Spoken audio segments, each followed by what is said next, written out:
بسم اللہ الرحمن الرحیم۔ جب حضرت محمد صلی اللہ علیہ وآلہ وسلم فتح مکہ کے بعد مکہ میں داخل ہوئے تو بہت سے لوگ اسلام قبول کر رہے تھے۔ جب آپ صلی اللہ علیہ وآلہ وسلم خانہ کعبہ میں داخل ہوئے تو خانہ کعبہ کو تالا لگا ہوا تھا۔ چابی عثمان ابن طلحہ، جو کہ اس وقت عثمان نہیں تھا، اس کے پاس تھی۔ عثمان ابن طلحہ نے خانہ کعبہ کے دروازے کو تالا لگایا اور چھت پر چڑھ گیا۔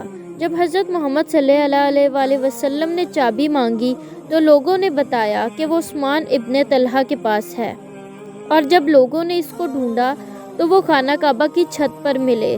جب ان سے حضرت علی رضی اللہ تعالیٰ عنہ نے چابی مانگی تو انہوں نے جواب دیا کہ اگر میں یہ یقین رکھتا کہ محمد اللہ کے رسول ہیں تو میں کعبہ کو پہلے ہی کھول دیتا۔ اس کو یقین نہیں تھا کہ محمد صلی اللہ علیہ وآلہ وسلم اللہ کے نبی ہیں۔ یہ سب دیکھ کر حضرت علی رضی اللہ تعالیٰ عنہ نے عثمان ابن طلحہ سے چابی چھینی اور خانہ کعبہ کا دروازہ کھول دیا۔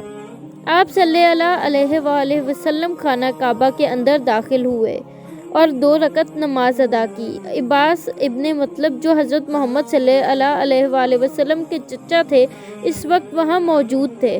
انہوں نے کہا، اے اللہ کے رسول صلی اللہ، آپ جانتے ہیں کہ میں اور میرا خاندان حاجیوں کو پانی پلانے کے انچارج ہیں۔ اگر آپ خانہ کعبہ کی چابی بھی ہمیں دے دیں تو ہمارے لیے باعث رحمت ہوگا۔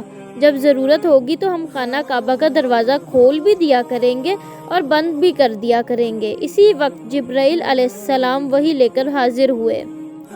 یہ واحد آیت تھی جو کہ خانہ کعبہ کے اندر نازل ہوئی۔ جبرائیل علیہ السلام نے فرمایا کہ اللہ آپ کو حکم دیتا ہے کہ امانتوں کو ان کی طرف لوٹا دو جن سے وہ تعلق رکھتی ہیں، یعنی خانہ کعبہ کی چابی عثمان ابن طلحہ کو لوٹا دیں۔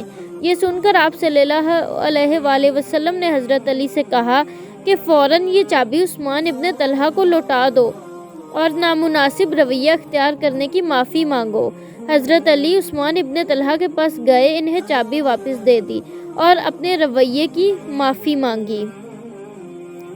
عثمان ابن طلحہ بہت حیران ہوا اور حضرت علی رضی اللہ تعالیٰ عنہ سے پوچھنے لگا، اے علی رضی اللہ تعالیٰ عنہ، ابھی کچھ دیر پہلے تم مجھ سے غصہ ہو رہے تھے اور زبردستی چابی چھین کر لے گئے، اور اب تم رحم دلی والا معاملہ کر رہے ہو۔